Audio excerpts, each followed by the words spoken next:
बे समाव मोनसे गिख्रंथाव आरो सांग्रांथि बोथोरनि खौरां लानानै फैदों। नंगौ, बे समाव बड'लेण्ड बुब्लिया नोंथांमोननि गेजेराव मोनसे सांग्रांथियारि बोथोरनि खौरां लानानै फैदों।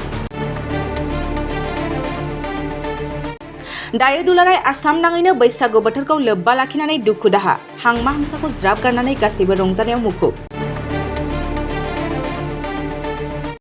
बबेखानि बे समाव रंजानायजों लोगोसे गावखौ सांग्रांथि लाखिनांगोन होनना बोथोर बिगियाना फोरमायहरदों। नंगौ, बोथोर बिगियाना फोरमायदों बे साननैसोनि गेजेरावनो रायजोआव गोब्राब बारहुंखा फैनायनि जाथावना इसारा दं। बोथोर बिगियाननि बादिब्ला दा साननैसोनि गेजेरावनो गोख्रों बारहुंखा, सारअन्थाइ आरो अखा फैनो हागौ।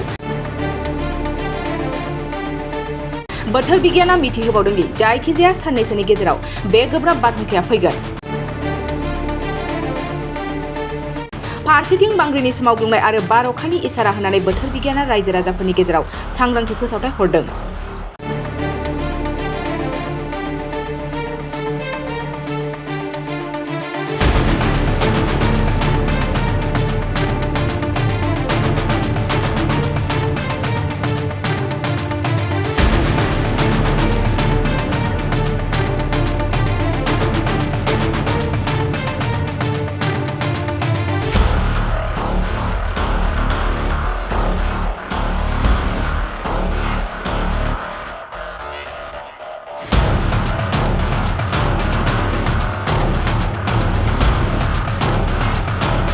बरपेटा रडनि मुरी बाजारनि बरपेटा पुलिस थानानि खोलाहा थानाय दावला हटेलनि साखाथियाव गोदानै R&D मेडिकेल मुंनि गोदानै गंसे देहा फाहामसालि खुलिदों।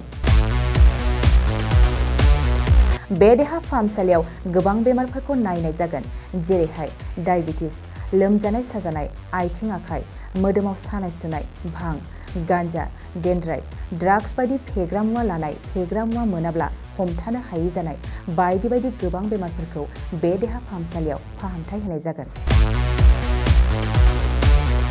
बे देहा फाहामसालियाव फाहामथाय होनो थाखाय गुवाहाटीनिफ्राय मोजां डक्टर फैगोन आरो बेयाव मुलिफोरखौ खम बेसेनावनो मोननो हागोन। R&D मेडिकेलाव फाहामथाय लाफैनो थाखाय गाहायनि जानबुं नाम्बाराव जगाजग खालामनो हागोन। जानबुं नाम्बारा जाबाय 8099 480 118।